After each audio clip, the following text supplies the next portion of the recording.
Hello friends, Radhe Radhe. Income tax की दुनिया में आपका फिर से स्वागत है। लास्ट लेक्चर इनकम टैक्स का फर्स्ट लेक्चर था। अगर आपने वो नहीं सुना है तो पहले इनकम टैक्स का फर्स्ट लेक्चर सुनिए, फिर डेमो नंबर 2 में आपको इस लेक्चर में समझ में आएगा आगे की बातें। पिछले लेक्चर में हमने क्या डिस्कशन किया था? What is the meaning of income and what is the meaning of tax. First हमने डिस्कशन किया था what is the meaning of income, जिसमें मैंने आप लोगों को बताया था कि पहले कौन से पर्सन की इनकम पर टैक्स लगना चाहिए, कौन कौन सी इनकम पे टैक्स लगना चाहिए। तो हमने सीखा था कि there are 5 types of income, और आई कैन से दैट वो जो 5 इनकम है उनको हमने 5 हेड का नाम दिया था। ऐड करने के बाद में उन पांचों हेड को हमने सीखा था ग्रॉस टोटल इनकम क्या होता है, set of and carry forward के उसमें प्रोविजंस लगाए थे, और फिर मैंने अपने बच्चे की इनकम पे टैक्स लगा, बच्चे की इनकम को अपनी इनकम में ऐड कर दिया था। तो हमने सीखा था क्लबिंग, और जब बच्चे की इनकम को अपनी इनकम में ऐड किया था उसको तबला वादक बना के उसको तबला बजवा के और उस तबले से हमने 5 करोड़ रुपए कमाए थे। तो मेरी वाइफ ने वहां पर जाकर एक श्रीनाथ जी का प्रसाद बोल दिया था। तो श्रीनाथ जी के प्रसाद के नाम पे हमने 1 करोड़ रुपए का डोनेशन किया था मंदिर के अंदर, मंदिर के ट्रस्ट के अंदर। तो जितनी हमने इनकम कमाई थी उसमें से हमने डिडक्शन ले लिया, जो बच गया था उसको हमने नेट इनकम कहा था। नेट इनकम के ऊपर लगने वाला टैक्स इनकम टैक्स था। तो ये टोटल मिलाकर हमने इनकम टैक्स की बातें करी थी। आज से हम लोग पढ़ते हैं इनकम टैक्स क्यों पढ़ना है। आज का लेक्चर हमारा क्या रहेगा? Why income tax. हमें इनकम टैक्स पढ़ना ही क्यों है, इनकम टैक्स में हमें क्या क्या पढ़ना है ये हमने पढ़ लिया। क्यों पढ़ना है, पढ़ने के बाद हम अपना first chapter that is basic idea of income tax and residential status chapter को आज से हम लोग अपना पढ़ना शुरू कर देंगे। तो चलते हैं हम लोग स्क्रीन की तरफ। ये था हमारा कल का लेक्चर, जिसमें हमने देखा था कि पहला सवाल हमने देखा था कि वो कौन कौन से लोग हैं जिसे इनकम टैक्स देना होता है।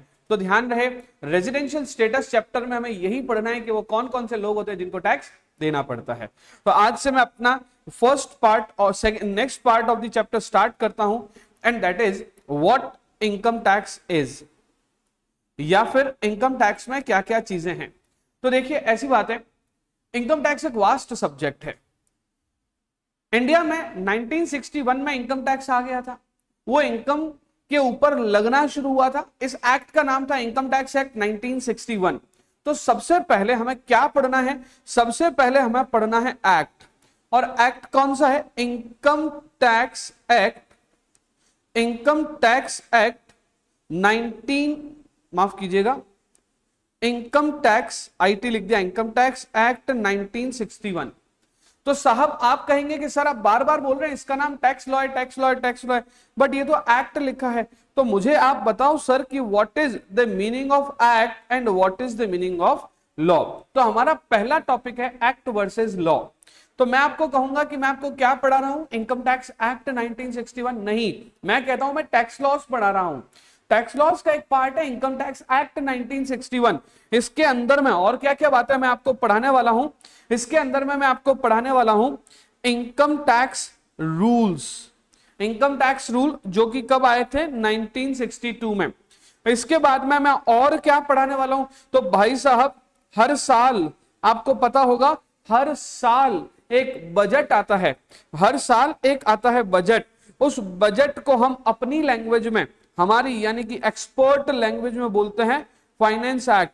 हर साल 1 फरवरी को मैडम निर्मला सीतारमण, अभी जो फाइनेंस मिनिस्टर है पिछले कई सालों से और अगले कई सालों तक रहेगी अगर मोदी सरकार रहेगी तो मैडम निर्मला सीतारमण बजट पेश करती है। उस बजट में साल भर क्या क्या हम कमाने वाले हैं, क्या क्या हमारा साल भर खर्चा होने वाला है, उन सब की बातें करती है। तो जो साल भर में हम जो कमाने वाले हैं, साल भर में हमारा खर्चा होने वाला है, उसको हम लोग फाइनेंस एक्ट के नाम से जानते हैं। और फाइनेंस एक्ट में स्पेसिफिकली जो हम लोग सबसे मेन बात करते हैं वो किसकी करते हैं? फाइनेंस एक्ट में हम सबसे मेन बात जो करते हैं वो किसकी करते हैं? स्पेशली टैक्स के अमेंडमेंट्स की करते हैं। तो जो जो टैक्स में अमेंडमेंट्स रहेंगे वो हमारे बजट का पार्ट बन जाएंगे, हमारे फाइनेंस एक्ट का पार्ट बन जाएंगे। और वो जितने भी फाइनेंस एक्ट के पार्ट बनेंगे वो हमारे इनकम टैक्स का सिलेबस बन जाएगा। तो सर आप ये कह रहे हो कि फाइनेंस एक्ट जो भी आएगा, लेटेस्ट वाला भी हमें पढ़ना है और पुराने वाले भी हमें पढ़ना है। 1961 से लेकर आज तक जितने भी बजट आए हैं सब हमारे लिए इंपॉर्टेंट है। हाँ, सब हमारे लिए इंपॉर्टेंट है क्योंकि all those are part of income tax. इसके अलावा सर हमें क्या पढ़ना है? इसके अलावा आपको मैं एक चीज बताता हूं कि हर साल डिपार्टमेंट भी समय समय पर अपने हर साल डिपार्टमेंट भी समय समय पर अपने क्या देता रहता है, क्लैरिफिकेशन देता रहता है। तो हमारे सिलेबस का पार्ट बन जाएंगे वो सारे के सारे क्लैरिफिकेशन। उस क्लैरिफिकेशन के अलावा डिपार्टमेंट के नोटिफिकेशन, उस नोटिफिकेशन के अलावा डिपार्टमेंट के इंस्ट्रक्शन। आप सोचिए कितनी सारी चीजें हमें पढ़नी है। अरे सर ये तो बहुत बड़ा हो गया। हाँ, ये सब चीजें हमें पढ़नी है टैक्स लॉ के अंदर। सर फिर कैसे रहेगा, हम कैसे कर पाएंगे, हम तो छोटे छोटे बच्चे हैं, सीएस ईईटी करके आए हैं सीएस एग्जीक्यूटिव में, सर हम कैसे कर पाएंगे इतनी बड़ी बड़ी बातें। सर तो सुनो मेरी बात सर, ये हम ऐसे कर पाएंगे कि इन सब को मैंने समराइज कर लिया है, इन सब को मैंने समराइज कर लिया है मेरे अपने स्टडी मटेरियल में। और ध्यान रहे ये जो स्टडी मटेरियल है ये दिसंबर 24 और जून 25 को दिमाग में रखते हुए बनाया गया है। दिसंबर 24 जून 25 दोनों को दिमाग में रखते हुए ये स्टडी मटेरियल बनाया गया है। इस स्टडी मटेरियल में हमने एक्ट को पूरा ले लिया है जो आपके कोर्स में है, हमने रूल्स को पूरा ले लिया है जो आपके कोर्स में है, वो अमेंडमेंट जो आपसे लिंक्ड है, वो क्लैरिफिकेशन, वो नोटिफिकेशन, वो इंस्ट्रक्शन जो आपके कोर्स में है, वो हमने सब ले लिए हैं। And collectively these all are known as income tax law. Collectively इसे क्या कहा जाता है, इनकम टैक्स लॉ। सर अगर ये कलेक्टिवली इनकम टैक्स लॉ है तो इंडिविजुअली आप क्या कहना चाह रहे हो, इनकम टैक्स एक्ट जो है उसमें सिर्फ और सिर्फ क्या रहेगा, सिर्फ और सिर्फ इनकम टैक्स एक्ट 1961। अगर आपसे कोई पूछा जाए कि what is income tax act तो आप क्या बोलोगे, इनकम टैक्स एक्ट 1961। आपसे पूछा जाए what is income tax law तो आप कहेंगे एक्ट, रूल, नोटिफिकेशन, सर्कुलर, ये। इसके अलावा एक चीज मैं आपको बताना भूल गया, इसके अलावा और हर साल जो सुप्रीम कोर्ट के केस लॉज वगैरह होते हैं, जो सुप्रीम कोर्ट के केस लॉज वगैरह होते हैं जिसको अपन बोलते हैं जजमेंट, जो हाई कोर्ट के जजमेंट्स वगैरह होते हैं, वो जो सुप्रीम कोर्ट के जजमेंट्स वगैरह होते हैं वो भी हमारे सिलेबस का पार्ट बन जाते हैं, जैसे हम लोग कहेंगे केस स्टडी के रूप में। तो ये सब चीजें हम लोग पढ़ना शुरू करते हैं। तो आइए मेरे साथ ये जर्नी हम शुरू करते हैं। तो साहब आइए हम इस जर्नी को लेकर आते हैं यहां पर। ये देखिए ये स्टडी मटेरियल आपको मिल जाएगा, ये स्टडी मटेरियल डेफिनेटली आपको मिल जाएगा, आपके पास में ये रहेगा। ये स्टडी मटेरियल पहुंच गया होगा आप तक, नहीं तो मंगवा लीजिए जहां से भी आपने क्लासेस वगैरह परचेज करी है, आपको ये पूरा का पूरा स्टडी मटेरियल मिलेगा। ऐसा ही मिलेगा जैसा यहाँ पे दिख रहा है ना। और हम लोग इससे पढ़ना शुरू करते हैं। This is our chapter number 1 and that is basic concept and residential status.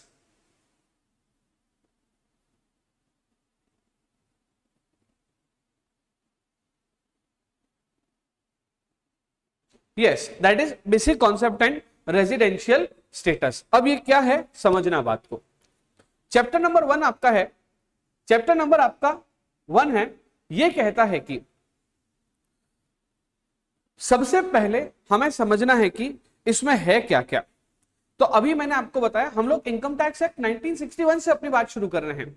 समझना बात को, हम लोग कहां से बात शुरू कर रहे हैं, इनकम टैक्स एक्ट 1961 में। आप देखिए यहां पे सेक्शन लिखे 2 then 4 then 6 then 5 then 9। एक बार फिर से 2 4 6 5 9। सर ये क्या है, मैं आपको एक बात बताता हूं।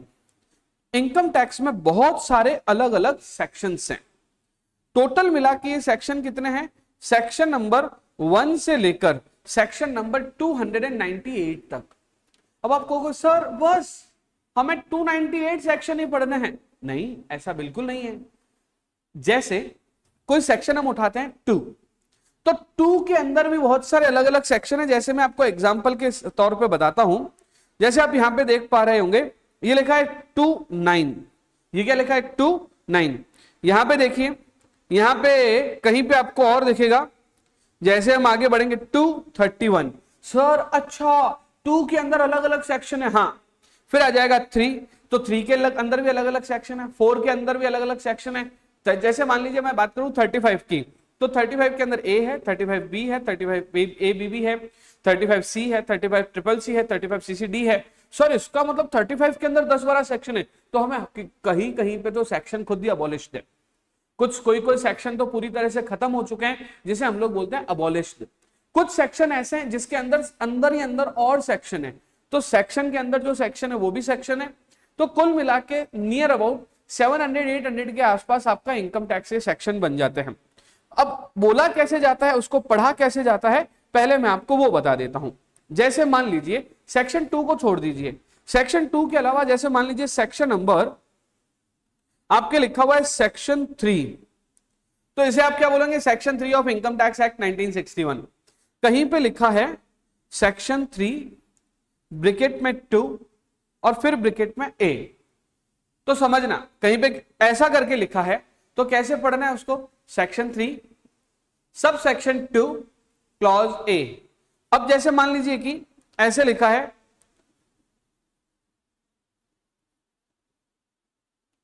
यह है सेक्शन 35A, ये क्या है, सेक्शन 35A सब सेक्शन 1, तो इसे कैसे पढ़ा जाएगा, sub section 1 of section 35A, इस तरह से आपको पढ़ा जाएगा। सर ये सब चीजें आप क्यों बता रहे हो, क्योंकि आप लॉ पढ़ने जा रहे हो तो आपको सबसे पहले लॉ होता कैसा है वो भी तो समझना पड़ेगा ना, ये इस तरह का लॉ होता है। क्लियर है, ठीक है, तो हम समझते हैं आगे। आइए तो बात करता है कंपोनेंट ऑफ इनकम टैक्स से। इनकम टैक्स में हमें क्या पढ़ना है, सबसे पहले हमें पढ़ना है इनकम टैक्स एक्ट 1961। अभी मैंने आपको बताया, यस हम लोग इसको पढ़ेंगे इनकम टैक्स एक्ट 1961 के नाम से।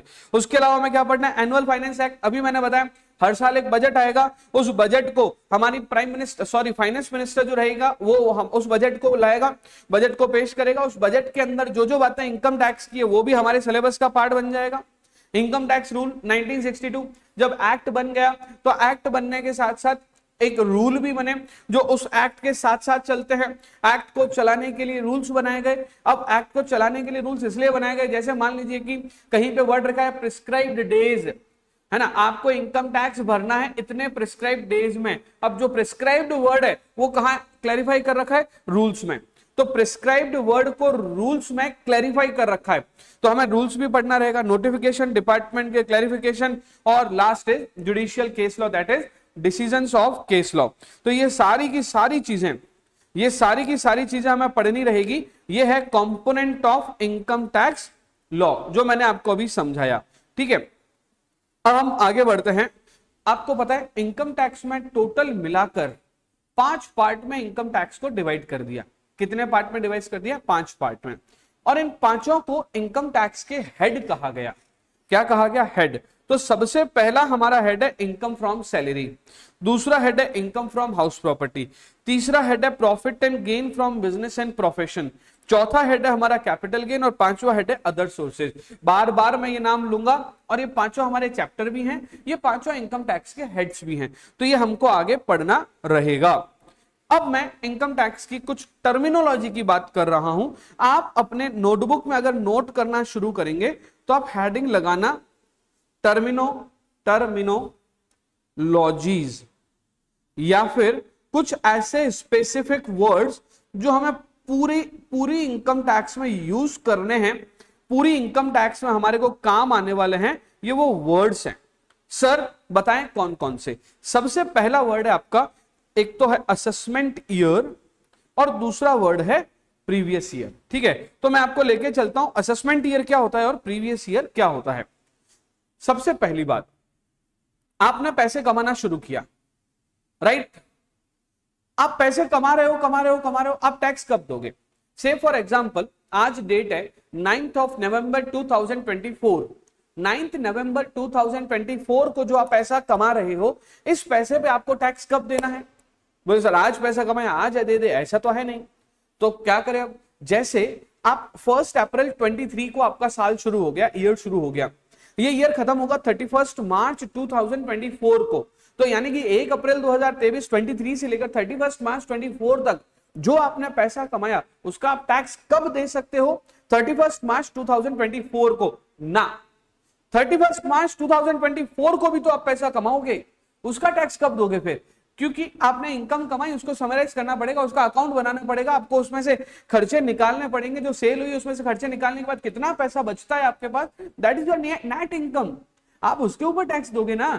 तो 31 मार्च 24 को जो आपने पैसा कमाया है उसका टैक्स कब दोगे, तो सुनो मेरी बात, उसका टैक्स हम देंगे अगले साल, यानी कि पूरे साल अप्रैल 23 से लेकर मार्च 24 तक जो मैं पैसा कमा रहा हूं उसका टैक्स मुझे देना है 1 अप्रैल 24 के बाद। इसका मतलब हमने जो साल में पैसा कमाया है उस साल के अगले साल, जिस साल में हमने पैसा कमाया है उस साल के अगले साल हम टैक्स देते हैं। तो जिस साल हम पैसा कमा रहे हैं, जिस साल हम पैसा कमा रहे हैं उसे प्रीवियस ईयर या फाइनेंशियल ईयर कहते हैं। तो मैं आप लोगों को एक बात बताता हूं, the year in which assessee earn the income, the year in which assessee, समझना बात को, लिखना साथ साथ में, earn the income, जिस साल आपने पैसा कमाया है उस साल को किस नाम से जानेंगे?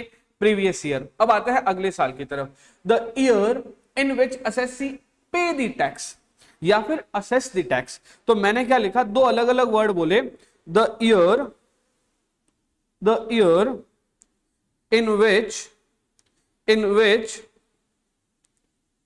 assessee, या तो क्या बोला assess the tax और या तो क्या बोला pay the tax। फिर से सुनना, the year in which assessee assess the tax या फिर the year in which assessee pay the tax is known as assessment year. तो ईयर कितने टाइप के हो गए? दो। पहला जिस साल हम पैसा कमा रहे हैं और दूसरा जिस साल हम टैक्स पे कर रहे हैं। सर आज हम जो पढ़ रहे हैं वो कौन सा ईयर है? वो फाइनेंशियल ईयर 2023-24 है। तो आप लोगों के लिए ध्यान रखना, प्रीवियस ईयर तो रहेगा 23-24 और आप ही लोगों के लिए जो असेसमेंट ईयर रहेगा वो रहेगा 24-25। मतलब कि जो पैसा आपने 23-24 में कमाया है, 23-24 में कमाया है, उसका जो पैसा आपने 23-24 में कमाया है उसका टैक्स आप 24-25 में देंगे। राइट है? The year in which we earn the income is known as previous year, the year in which we assess the tax और in which we pay the tax is known as assessment year. Sir इसका मतलब हर साल ये change हो रहा है? Yes. अब मान लीजिए आपसे कोई पूछे कि आपका प्रीवियस ईयर अगर 21-22 था, यानी कि 21-22 में आपने जो इनकम कमाई थी उसका टैक्स कब भरोगे? तो आप क्या बोलोगे? 23-24 को। आपसे कोई पूछे कि 11-12 में जो आपने इनकम कमाई थी उसका टैक्स कब दोगे? तो आप क्या बोलोगे? 12-13 में। तो जिस साल हमने पैसा कमाया वो बन गया हमारा प्रीवियस ईयर, जिस साल हमने टैक्स पे किया वो बन गया हमारा असेसमेंट ईयर। सर इसका मतलब आप कह रहे हो कि ये पूरा एक साल होगा, पूरे एक साल का टैक्स हमें अगले साल देना रहेगा? ये पूरा एक साल होगा और इस साल के इनकम का टैक्स हमें अगले साल देना रहेगा? यस, मैं यही कहना चाह रहा हूं। तो सर आप ये भी कह रहे हो कि हर साल हमें टैक्स पे करना है पिछले साल का? हाँ मैं यही कह रहा हूं। तो सर आगे बोलो। तो आगे ये बात है कि इस बात के कुछ एक्सेप्शन भी हैं, इस बात के कुछ एक्सेप्शन भी हैं और उसका जो क्वेश्चन बनता है वो लिख लेना। पहला क्वेश्चन में आपको लिखवाया कि what is the meaning of assessment year and previous year. दूसरा क्वेश्चन में आपको लिखवा रहा हूं कि असेसमेंट ईयर और प्रीवियस ईयर के एक्सेप्शन क्या होते हैं। यानी कि व्हेन, क्वेश्चन क्या बोल रहा है? When income of previous year is not taxable in assessment year. The question is, ये क्वेश्चन ध्यान रखना, ऐसा कब होगा कि जब असेसमेंट ईयर में हम प्रीवियस ईयर का टैक्स नहीं देंगे। मतलब कि प्रीवियस ईयर का टैक्स आपको प्रीवियस ईयर में देना है। तो पहले मैं आपको कुछ बातें बताता हूं, आप समझना बात को। जैसे मान लीजिए कि आप सीएस बन गए, सीएस बनने के बाद में आपकी जॉब लग गई यूएस में। राइट? आप जब सीएस बन गए थे तो आपने साल भर इंडिया में जॉब करी और 5 अगस्त 2026 को, 5 अगस्त 2026 को आपको एक मेल आता है यूएस से कि आ जाओ यूएस, बोरी बिस्तर पैक करके और यहां पे आके हमारी कंपनी के लिए काम करो। आपने कहा ये तो अच्छी अपॉर्चुनिटी है और इतना सफिशिएंट पैसा दे रहे थे कि अब आप यूएस शिफ्ट हो रहे हो, वीजा सब आ गया रहने के लिए आपको वहां पे। आप कब जाओगे? 5 अगस्त को मेल आया है, सपोज करो आप 15 अगस्त को इंडिया छोड़ के जा रहे हो। जब आप 15 अगस्त को इंडिया छोड़ के यूएस जा रहे हो ना, और ये लॉन्ग टर्म के लिए जा रहे हो, लंबे समय के लिए जा रहे हो, तो इनकम टैक्स डिपार्टमेंट कहता है कि 5 अगस्त तक जो पैसा कमाया था ना भैया उसका टैक्स तो देकर जाओ। यानी कि आपने अप्रैल से साल शुरू किया था, अगस्त में आप जा रहे हो, अप्रैल मई जून जुलाई अगस्त में जो आपने पैसा कमाया था उसका टैक्स देके जाओ। आप कहोगे कि सर अभी तो साल खत्म ही नहीं हुआ है, हम अगले साल आके देंगे, तो वो कहेंगे, इनकम टैक्स वाले कहेंगे, ऐसा बोल के विजय माल्या, नीरव मोदी भी गए थे फॉरेन में, क्योंकि जब आप फॉरेन चले जाओगे तो आपके ऊपर इंडिया का लॉ, इंडिया का एक्ट एप्लीकेबल नहीं होगा, आपको टैक्स दे के जाना है, आपको इनकम के ऊपर टैक्स दे के जाना है। तो मैं आपको कह सकता हूं कि प्रीवियस ईयर कौन सा है, जैसा मान लीजिए इसी साल आप जा रहे हो 23-24 का टैक्स आपको 23-24 में ही देना पड़ रहा है। इसका मतलब आपका क्वेश्चन था कौन सा, कब ऐसा होता है कि प्रीवियस ईयर का टैक्स आपको प्रीवियस ईयर में देना है। तो सबसे पहला आंसर है कि अगर मान लीजिए कि कोई पर्सन इंडिया छोड़ के जा रहा है, कोई पर्सन इंडिया छोड़ के जा रहा है, तो प्रीवियस ईयर का टैक्स आपको प्रीवियस ईयर में ही देना है। दूसरे नंबर पे अगर आप नॉन रेजिडेंट हो और आप शिपिंग बिजनेस में कर रहे हो, जिसको अपन बोलते हैं क्रू मेंबर वगैरह जो होते हैं, उन लोगों को भी इस साल का टैक्स इसी साल देना रहेगा। क्रू मेंबर वगैरह जो होते हैं उन लोगों को भी इसी साल का टैक्स इसी साल देना रहेगा। अगर कोई बॉडी ही शॉर्ट ड्यूरेशन के लिए बनी है, सर मतलब कैसे, अगर कोई हमने जॉइंट वेंचर स्टार्ट किया, ठीक है, जॉइंट वेंचर स्टार्ट किया, एक लिमिटेड लायबिलिटी पार्टनरशिप या एक कंपनी बनाकर, और हमने कहा कि हम उसको प्रोजेक्ट खत्म होते ही बंद कर देंगे, क्लियर है। अब मान लीजिए कि आपने कंपनी बनाई या कोई भी जॉइंट वेंचर बनाया, आपने कोई पार्टनरशिप बनाई 1 अप्रैल को, और आपने कह दिया कि हम लोग दिवाली तक काम करेंगे, दिवाली यानी कि 31 अक्टूबर तक काम करके अपना धंधा बंद कर देंगे। तो आपकी जो एंटिटी बनी है, जो बिजनेस एंटिटी बनी है, वो कितने महीने के लिए बनी है, अप्रैल से लेकर अक्टूबर तक, अप्रैल मई जून जुलाई अगस्त सितंबर अक्टूबर, 7 मंथ्स के लिए। तो 7 मंथ्स में आपने काम कर लिए, पैसे कमा लिए, अब आप अपनी लीगल एंटिटी को, बिजनेस एंटिटी को क्लोज डाउन कर रहे हो, तो भैया क्लोज कर रहे हो तो पहले टैक्स दे दो फिर क्लोज कर देना। तो इनका कहना है कि जब भी कभी हम कोई लीगल एंटिटी स्टार्ट करते हैं, बिजनेस एंटिटी स्टार्ट करते हैं, और वो शॉर्ट ड्यूरेशन के लिए होती है, तो प्रीवियस ईयर की इनकम का टैक्स प्रीवियस ईयर में ही देना है। तो थर्ड पॉइंट हो गया when income of body for short duration. Next point है कि कई बार क्या होता है, हम टैक्स चोरी करने के लिए अपनी इनकम को किसी और को एलिनेट करने की कोशिश करते हैं, उसको ट्रांसफर करने की कोशिश करते हैं। जैसे मान लीजिए कि मैं बहुत सारे पैसे कमा रहा हूं और मुझे लग रहा है कि यार गवर्नमेंट को कहीं ऐसा तो नहीं लग रहा कि दीपक के पास बहुत सारे पैसे हैं और दीपक सर की इनकम पे टैक्स लगा दो, बहुत सारा टैक्स लगा दो, अरे यार ये तो गड़बड़ हो गई। अगर कभी गवर्नमेंट ऐसा करेगी कि मेरी इनकम पे टैक्स लगा लेगी, तो मैं उसको बचाने के लिए क्या करूंगा, अपनी इनकम को ट्रांसफर करूंगा लोगों को। तो अगर मैं अपनी इनकम को लोगों को ट्रांसफर कर रहा हूं सिर्फ इस उद्देश्य से कि मेरे ऊपर ज्यादा टैक्स ना लग जाए, तो ऐसे लोगों को गवर्नमेंट पकड़ के उसी साल उसी इनकम पे टैक्स लगा लेती है। तो इसको कहा गया है कि अगर मान लीजिए कि कोई पर्सन अपनी एसेट को अपनी इनकम को किसी और को एलिनेट करने की कोशिश कर रहा है, ऐसे पर्सन पे प्रीवियस ईयर की इनकम पे टैक्स प्रीवियस ईयर में ही लग जाएगा। उसके बाद डिसकंटिन्यू बिजनेस, मान लीजिए कि इस साल मैंने सोच लिया है कि अब मैं बिजनेस को डिसकंटिन्यू कर रहा हूं, अब मैं बिजनेस को नहीं चलाऊंगा, 10 सालों से बिजनेस चल रहा था, अब मैं नहीं चलाऊंगा। मैंने अगर इस साल बिजनेस को डिसकंटिन्यू कर दिया है, तो अगेन मैं अपनी इनकम का टैक्स इसी साल ही पे कर दूंगा। तो कहने का मतलब है कि मैंने पहले टॉपिक पढ़ा what is the meaning of previous year and assessment year, question number 1। मैंने क्वेश्चन नंबर 2 पढ़ाया what are the exception of assessment year and previous year. Usually previous assessment year में ही प्रीवियस ईयर की income पे tax pay किया जाता है, but इस बात के कुछ एक्सेप्शंस हैं और ये सारे उस बात के एक्सेप्शंस हैं, ठीक है। तो ये हो गया हमारा टॉपिक नंबर 2। इसके कुछ एग्जांपल्स भी हैं, तो जल्दी जल्दी से आप एग्जांपल्स को रीड आउट कर लीजिए, ये वाला भी और ये वाला भी। एग्जाम्पल क्या है बोल के सुना देता हूं मैं आपको। Previous year 23-24 is previous year for income received और अकर्ड ड्यूरिंग 1 अप्रैल 23 टू 31 मार्च 24। अरे तो बोल बोल के बता दिया ना इतनी बार कि ये प्रीवियस ईयर रहेगा हमारा और ये हमारा असेसमेंट ईयर रहेगा। क्लियर है सबको। अब बढ़ते हैं हम लोग सेक्शन 2 के। अभी तक जो हमने पढ़ा है वो सेक्शन 2 क्लॉज 9। सर आप क्लॉज क्यों बोल रहे हो, 2 के साथ क्लॉज लगेगा, section 2 clause, section 2 clause, section 2 clause.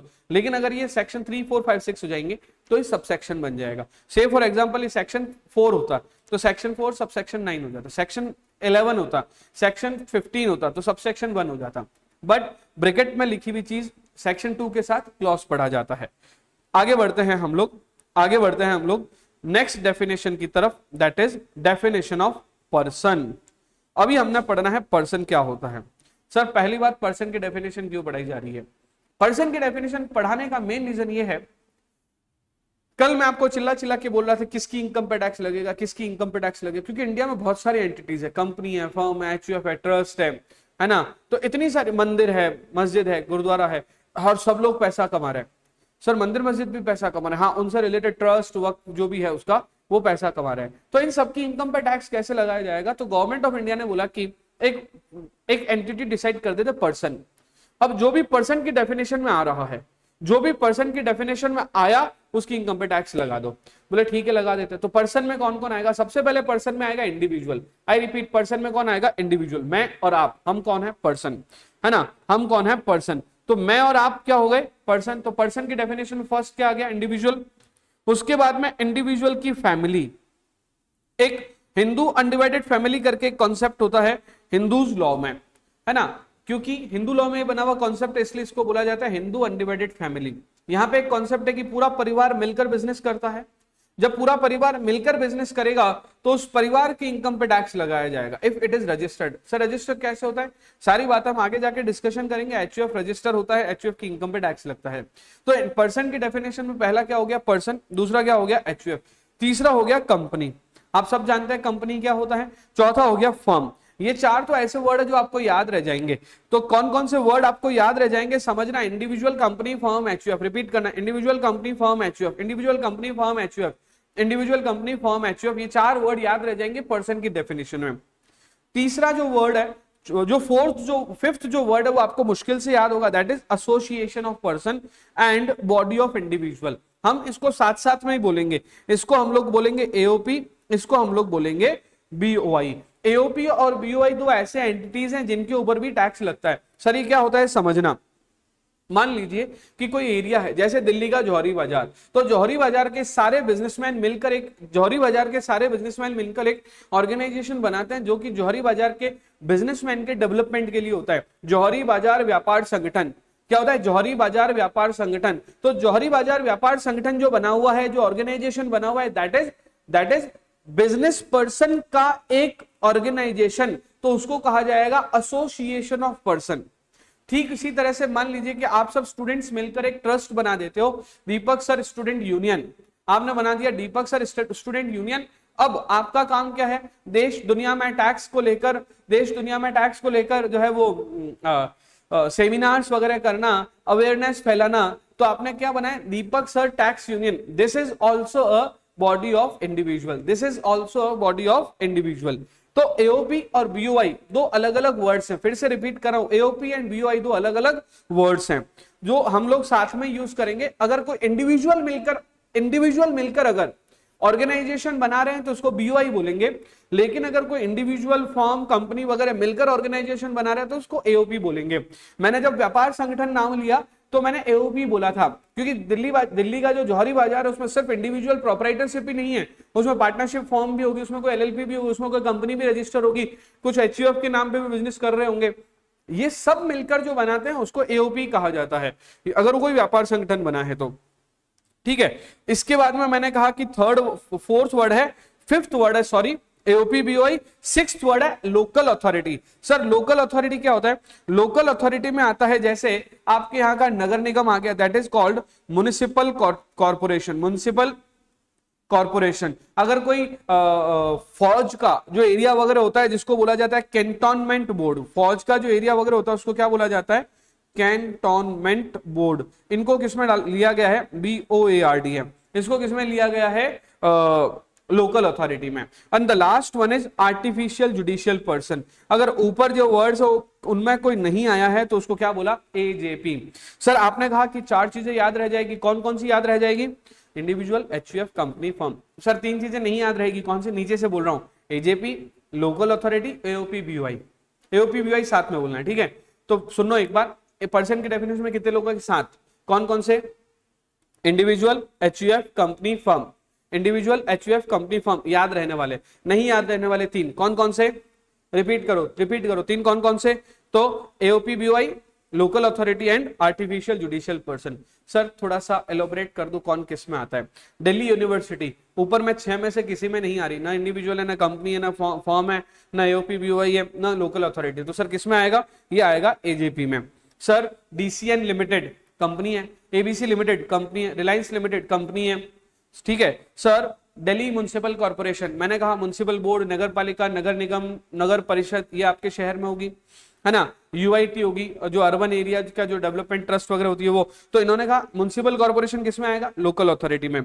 आगे लिखा ABC group housing cooperative society, again AOP, group of person ने मिलकर एक सोसाइटी बना दी, this is called association of person, ठीक है।